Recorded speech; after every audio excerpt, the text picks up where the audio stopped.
hello friend रातिपुवा এতিয়া মই উলিয়াই লৈছোঁ মেথছ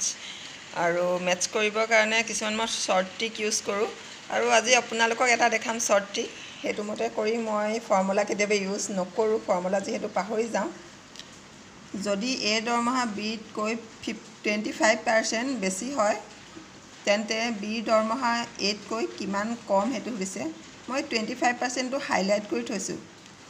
কাৰণ বেছি হয় বুলি আছে আৰু কম হলেও এটা বেলেগ হয় বেছি হলেও বেলেগ এটা হয় আৰু এগিটা অপচন দিয়া আছে কোনটো হ'ব হেতুৱে কৰিব গৈছে পাৰ্সেন্টেজ বুলি ক'লে আমি সদায় 100 টোৱে সবে জানো আৰু 25 টো এটো ললো তাছত মই 125 কি কাৰণে লৈছো হেতু কৈ দিছো যেটো বেছি হয় বুলি কৈছে ন বেছি হলে আমি 125 এ ল'ব লাগিব কাৰণ 25% কৈছে যদি এই বেছি হয়তো নেথাকিলে হেতেন কোৱেশ্চনত কম হৈ থাকিলে তেতিয়া আমি ইয়াত 75 হে ল'ব লগা হলিদিন আৰু বিশেষকৈ চাবলগীয়া পইণ্টটো হৈছে আমি বেছি হয় কম হৈ আছে কোনটো আছে মানে এতিয়া যেহেতু বেছি হৈ আছে সো 125 দি পিনে কাটাকটি কৰিছো 20% পাইছো আৰু এই 25 টো এই অপচনতে আছে এটোৱে শুদ্ধ আনসাৰ হয় আৰু যদি কম হৈ থাকিলে হেতেন তেতিয়া 75 লৈ কাটাকটি কৰিলো হেতেন ওকে বাই